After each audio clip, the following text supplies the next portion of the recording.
Dr. Salla, I finally had the pleasure of meeting you after so many years. I've been watching your various podcasts and, here and there and YouTubes, and I never thought I'd be here. If I can mention the date, August 19, 2019.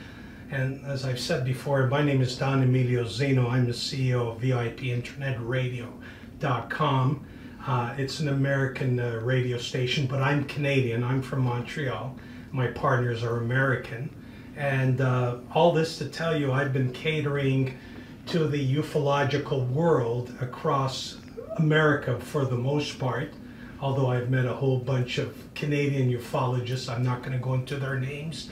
You seem to be well acquainted because of who you are, and thank you for allowing me to interview you this morning. But I'd like to thank Richard Glenn and Jean Rivet for allowing me this opportunity, because without their staff I wouldn't be here this morning, so I wanted to mention that. Dr. Salla, I have a very unorthodox way of interviewing you on the whole ET UFO matter in a different mode. I'd like to get to know the person a little better before I dive into some heavy-duty questioning, if you don't mind.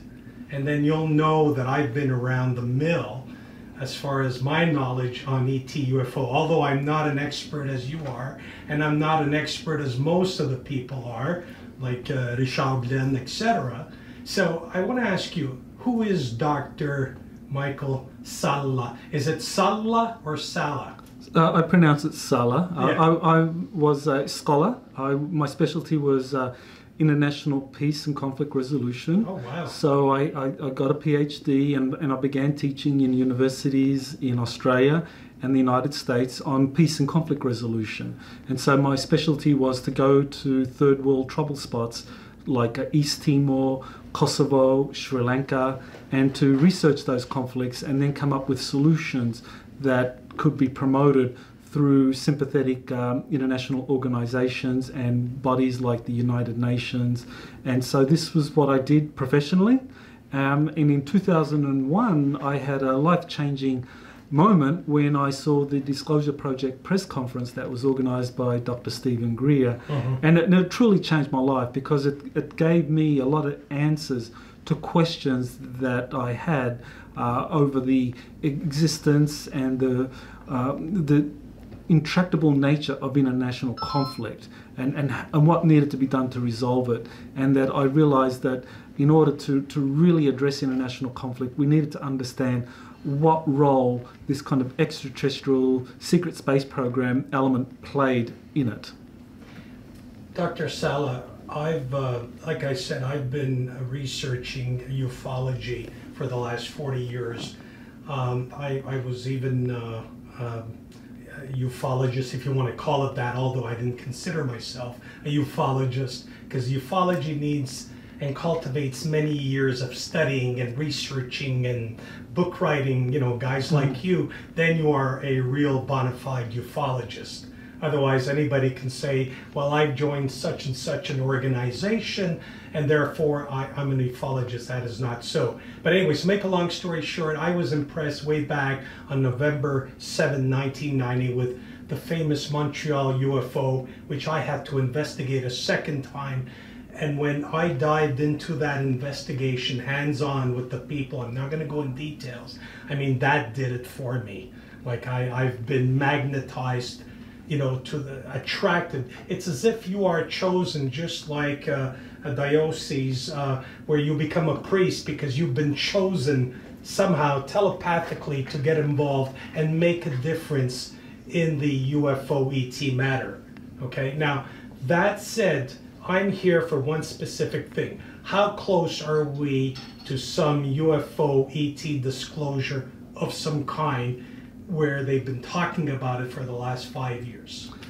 I think we're getting much closer now. There are two really important developments that are happening at this time. One is the creation of a space force, and I think that's imperative in terms of establishing some kind of military presence in space, which would allow governments like the United States to then feel confident that they could reveal the truth about extraterrestrial life visiting us. Because until they have something like Space Force in existence, people would always question the ability of the military of their nation, whether they could protect them from something like extraterrestrials. So I think that was why it was important to set up Space Force first, and once that's created, then the foundation has been laid to reveal the existence of extraterrestrial life without panicking people, without undermining the legitimacy of the US government as a sovereign entity. The second major development has been the development of these technologies to peer into deep space, such as the Kepler telescope, such as the TESS, the replacement, which are now able to identify exoplanets. And as they're able to now study exoplanets more closely, they're looking at any signatures of life on these planets. And I think eventually a point will be reached where there's going to be a positive hit, and there will be an announcement that extraterrestrial life has been discovered on a distant planet, based on whether it's radio communications, whether it's based on some sort of telltale life signs that these telescopes are able to infer from the data. That I think that's going to be another important way to inform people about the existence of extraterrestrial life. And it might be used, and I think that would be a kind of gradual way to do it, to first tell people that we've discovered life on a distant solar system, you know, whatever it is, say Alpha Centauri, 4.5 light years away, which is not going to panic people. And then they can start talking about extraterrestrials that are actually visiting our planet. That said, what's your belief system in terms of hybrids living amongst us, and have been so for the last couple of 100 years, to say the least, to help us evolve? And that is part one of my question. We'll start with part one. Well, I think there is undoubtedly this hybridization process that is happening. David Jacobs from Temple University, he's been talking about that for a long time, and he's got a number of books putting out a lot of data saying that the hybridization is going on, and he's very worried about it. But I think when you look at all of the data, there's no real concern here, because we are a hybrid species, that humanity has been bioengineered by different extraterrestrial groups, by as many as 22 different extraterrestrial groups over the last 500,000 years. So when we're talking about hybrid human extraterrestrial beings, you know, we are that. That you actually had the indigenous primates and humans and Neanderthals on this planet Earth, but they were all biologically engineered in a way to create modern Homo sapiens. And so now we are just going through another phase of our genetic evolution as a species. Dr. Salla, I was told by powers that be that the extraterrestrials, off-world civilizations that control the planet Earth in cahoots with the 2% of what we call the cabals, and we shouldn't call them cabals, are the Draco-reptilians. What is your take on that? When we look at the power structure of our planet, you know, we need to factor in that, yes, there is a global elite, you know, a fraction of humanity that really is in control of the 99% of the rest. And when we look at that 1% of humanity, you know, the global elite, when we look at their belief systems, a lot of them actually have a belief in reptilian extraterrestrials as their gods, and some of them actually do practices worshipping these beings. And so I think there is this element of the global elite, who we think are in control of the planet, are actually more kind of like the wardens of a prison planet, and that the true controllers are these reptilian beings that actually have been here for a long time and have established some kind of hegemony over the planet, and that a lot of elites answer to them. But at the same time, I want to emphasize that there are also very positive extraterrestrial groups that are helping educate humanity, that are having contact with a lot of humans to try and educate us about what's really going on and to break free of this kind of prison planet where, you know, we have these global elites that are corrupted, and over them you have this kind of draconian reptilian presence that is in control of those beings. So you are confirming that. That is your belief. I believe that is what is going on, and that's based on, you know, my research. That's based on what a lot of whistleblowers and insiders have said about these different extraterrestrial groups and how they interact with global elites, how deals are being made with the different extraterrestrial factions, deals made with the reptilians, and whereas with the kind of human-looking extraterrestrials who are here to help us, often they have been avoided, even shot at. And so this is the other side of things. So we have good and bad at the galactic level, as we have good and bad at the Terran level on Earth. Dr. Salla, it is my belief that in the last 70 years, Hollywood has been slowly releasing certain informations that they gather, even though they're script writers, but they have consultants that tell them what to write, what to say. And we see this in movies like The Day the Earth Stood Still, Star Trek, just to name you one of them, where Roddenberry was part of a circle, an Illuminati type circle, and they fed him all these ideas. And you saw one of the episodes where the Gorn, which was a reptilian-like creature, that famous Star Trek episode. Arena was the... Yeah, the Arena, yes. Do you believe that slowly but surely Hollywood has been given permission to highlight certain truths with regards to UFO ET disclosure? I think Hollywood has been an important mechanism for educating humanity about what's going on, but of course done in a way that is fictionalized, so there's always plausible deniability. Right. But you have the military intelligence community really helping many of the script writers and the producers and the creators of these shows. You know, one example is Gene Roddenberry, who was actually helped by Leslie Stevens, who was the son of a vice admiral in naval intelligence. And Leslie Stevens knew about extraterrestrials visiting us and what the Navy was doing in response. And so he fed that information to Gene Roddenberry, and that helped Roddenberry come up with the idea of Starfleet and of course Star Trek. So you are confirming what I've heard for the longest time, because I've been a Trekkie fan since it started. So you are confirming that, right? Yes. Okay, good. Totally. Roddenberry, I think, was read in to what the Navy was doing and these kind of more positive human-looking extraterrestrials that the Navy was working with. Let's move on a different shift. Are you aware that NORAD, North American Air Defense, in Cheyenne Mountain, along with North Rockies 22 Division in Canada, that guard our northern skies, fair enough, have a Sphere satellite system since 2010. This is public information now, unbeknownst to me then. And they track what we call UFOs, okay? They call them RSOs, Resident Space Objects. Their Sphere satellite can detect anything coming into our stratosphere and atmosphere.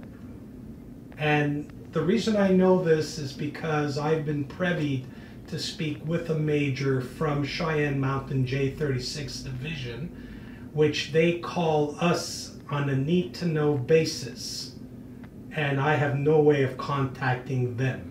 They know exactly who I am, and it's been suggested that my lines are, and I'm not fabulating, as they say in French, je fabule pas. These are facts that can be corroborated, recordings.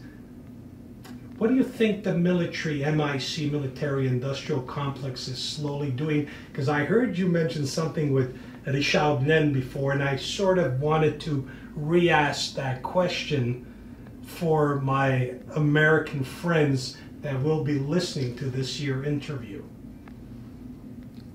Well, there has been a lot of space surveillance capabilities that have been set up by the US military-industrial complex going all the way back to the 1940s. I mean, you can look at the first RAND project paper on establishing the world's first spacecraft, which was designed to orbit around the Earth to conduct surveillance.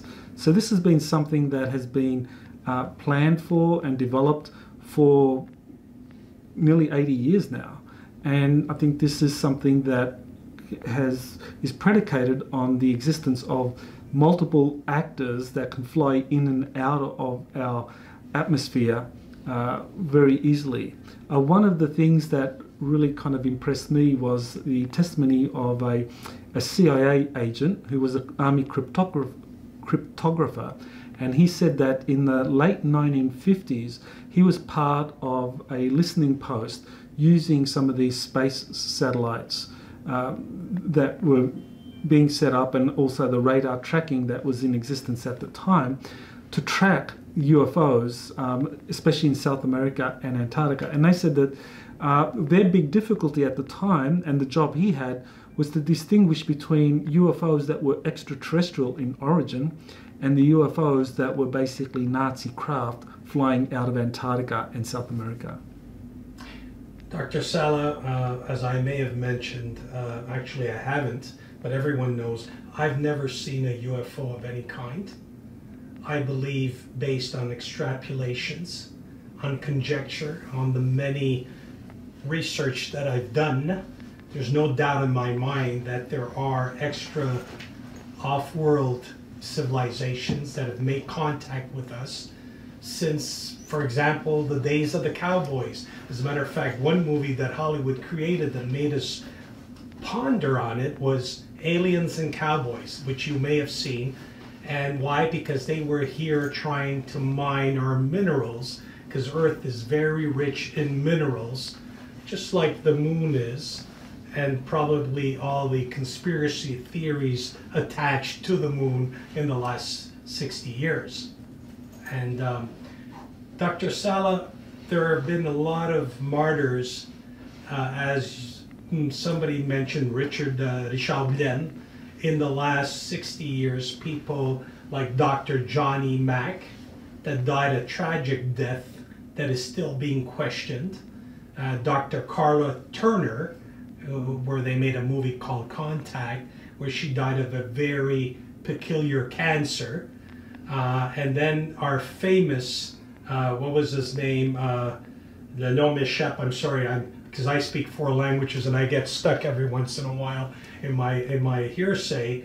What was his name? Phil Schneider in the famous El Duce, New Mexico, where he claims he came in contact on the subterranean, with ETs, and they fired at each other and he lost fingers, and then he died tragically in a hospital ward in the 90s. Do you believe that a professional like yourself, a very intellectual man from what I know, and I'm not throwing flowers at you, I mean it wholeheartedly, do you think that that is plausible, or people will always create conspiracy theories of some kind? Well, we look at some of the key figures in ufology who have come forward to talk about some of these programs that were put in place and the existence of extraterrestrials. And one that really kind of struck out for me was Phil Schneider, who came out in 1995 talking about this and giving lectures across the country. Some of these lectures are still available on video, and he had impeccable credentials. He was a civil engineer. He actually had some of the evidence to show in his presentations. And then in January of 1996, he was suddenly found dead. And you know, the official report was that this was a suicide, but when investigators dug deeper, they were very suspicious that actually he had been murdered. And I think this is one of the telltale signs of how the deep state operates, that, you know, people who are too troublesome, who are too knowledgeable about this, especially those who have first-hand experience, like Phil Schneider and others, they can be done away with through murder and other means. And I think that has been done regularly over the last 50, 60 years of the secrecy that has been set up. Let me go out on a limb here, because I've got you in front of me, and I don't know that I'll ever get the chance to interview you again. And I mean that with all due respect. In your honest opinion, what happened to John F. Kennedy? John F. Kennedy was murdered because he wanted to get control of the whole extraterrestrial secret space program projects. He wanted to bring that under the control of the executive branch of government, because, like President Eisenhower before him, he believed the best people were not in control of these programs, that it was really these programs were run by a small elite with strong corporate ties that had policies in place that would benefit them. And so when he challenged that process by reaching an agreement with the Soviet Union on joint space missions and on a mission to the moon, and on sharing their data concerning UFOs and extraterrestrial life, that's when the Majestic 12 group in control of these programs arranged for his assassination. Wow, incredible, sad. I kind of liked the man. I was just a little kid then. Dr. Salla, I think here goes with my last question, based on my hearing Richard Glenn prior to me interviewing you. And he mentioned something about the shadow governments screwing up our tax dollars. I mean, let's talk about North America. I mean, this goes on all over the world, where there are trillions of dollars every year that are unaccounted for, where, you know, Congress doesn't know anything, no questions asked. If you put your nose in that business, it can get you whacked or killed. So let me, I sort of thought to myself, we're now reaching, correct me if I'm wrong, we're now reaching 7.5 billion people on the planet. Fair enough. 5% of that population are extremely well off. 5%. Notice I didn't say 30%. 5% are multi-millionaires and billionaires. Fair enough.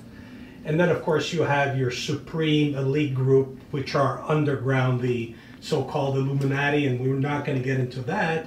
I'm driving somewhere because I have the ultimate question that I'd like to perpetuate from Richard Glenn thinking, is that 80% of the world population, forgive my bad language, don't have a pot to piss in. They're poor people. 80%.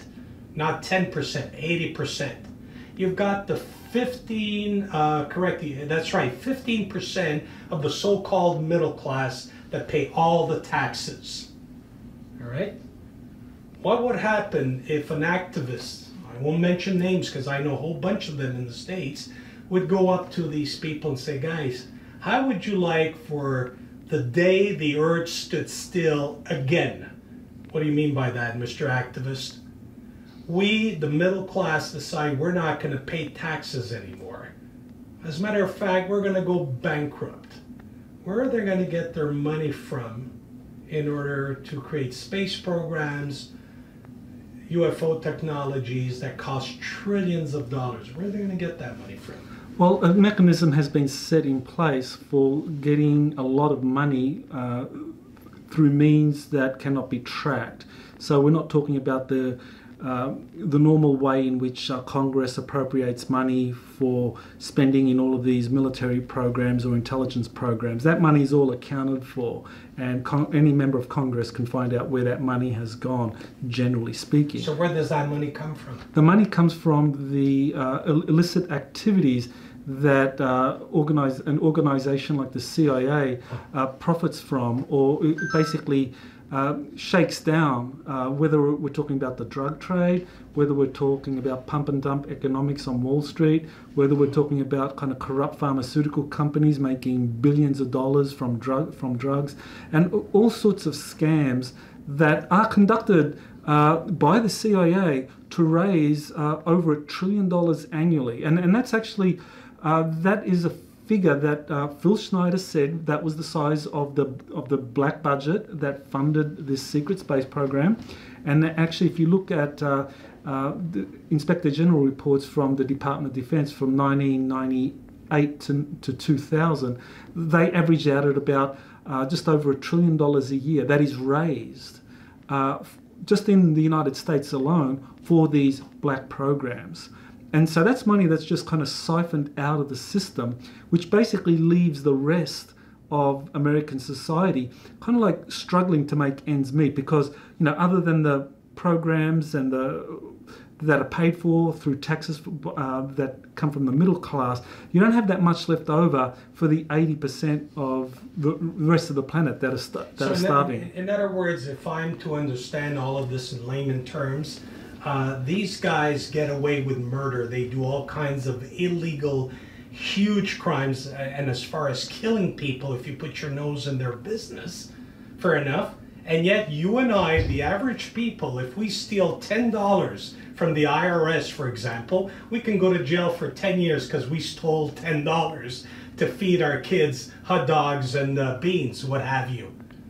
Dr. Salla, this is where I've exhausted my monologue, my questioning. I want to thank you from the bottom of my heart. This is indeed a momentous occasion for me. As you can tell from my expression, I'm not too good at containing my anxiety, and I want to wish you continued health and success, and thank you for your contribution to the UFO truth disclosure. Thank you very much.